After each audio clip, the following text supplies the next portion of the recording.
किस देश की संसद ने 2020 में अपने देश का एक नया नक्शा स्वीकृत किया जिसमें भारत के लिपुलेख, कालापानी और लिम्पियाधुरा इन जगहों को भी शामिल किया गया था? Which country's parliament in the year 2020 approved a new map of their country showing the Indian territories of Lipulekh, Kalapani and Limpiyadhura as part of it?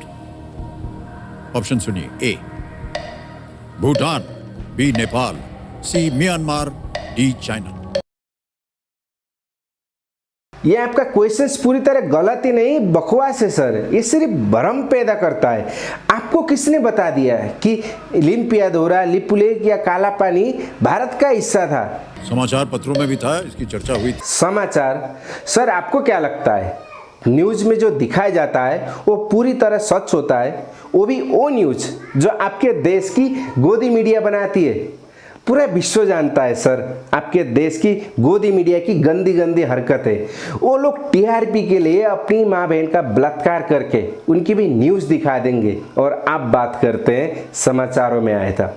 Please sir ये क्वेश्चंस टोटली गलत है, इसको बदल दीजिए। मैं इसका आंसर नहीं दे सकता क्योंकि ये क्वेश्चंस ही गलत है।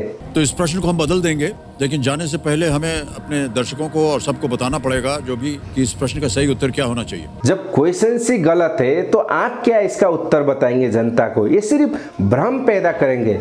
You know mister Amitabh Bachchan, ये क्वेश्चंस में बस थोड़ा सा फेरबदल की जरूरत है। If you don't mind let me correct. Actually सवाल ये होना चाहिए था कि किस देश की संसद ने सन 2019 में एक नया नक्शा जारी किया था जिसमें नेपाल की कुछ जगह लिम्पियाधुरा, काला पानी और लिपुलेख को शामिल किया था।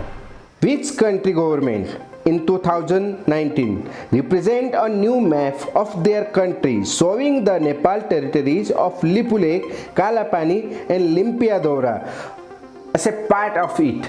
और उनके ऑप्शन होना चाहिए भारत, इंडिया, हिंदुस्तान और दुनिया का सबसे बड़ा गुलाम देश। एक्चुअली सवाल और भी है। सवाल ये होना चाहिए था कि वो कौन सा देश है जिसने नेपाल जैसे छोटे से देश की इतनी जगह हड़प रखी है, कब्जा कर रखा है, जिसमें संसार के छोटे मोटे 45 देश समा सकते हैं। और उनके आंसर वही सेम होना चाहिए। सवाल ये होना चाहिए कि वो कौन से देश की मीडिया है जो हर समय ये देखते रहती है कि नेपाल कब उठता है, कब खाता है, कब सोता है, कब हकता है, कब पाता है। और उनके आंसर और ऑप्शन फिर वही सेम होना चाहिए। सवाल ये होना चाहिए कि वो कौन से देश की मीडिया है जिससे सिर्फ बाहर की नहीं अपने देश की जनता भी परेशान है। आंसर और ऑप्शन सेम वही।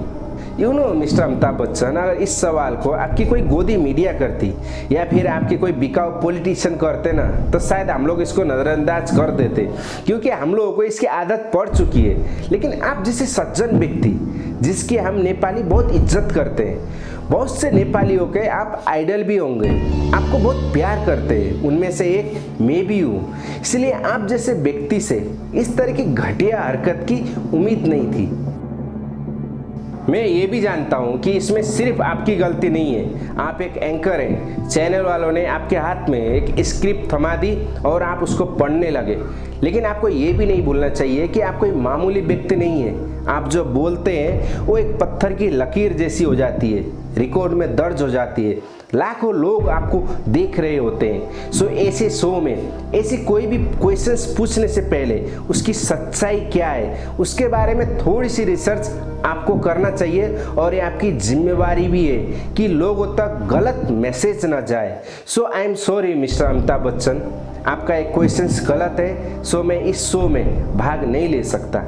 शायद एक बार फिर से मुझ पर भारतीय विरोधी होने का टैग लग जाएगा, लेकिन अपने देश, अपनी जन्मभूमि से प्यार करने का मतलब भारतीय विरोधी होना है तो मैं भारतीय विरोधी हूँ। अगर अपने देश का समर्थन करने से जहाँ पे वो सही है मैं भारतीय विरोधी बन जाता हूँ तो मैं 100 बार भारतीय विरोधी बनना पसंद करूँगा।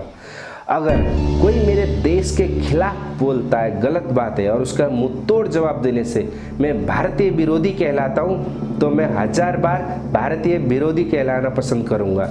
और जब भी कोई मेरे देश के खिलाफ बोलेगा, गलत बातें बोलेगा, भ्रम पैदा करेगा, मैं हर बार उसका विरोध करूँगा और मैं हर बार उसका विरोधी कहलाऊँगा, क्योंकि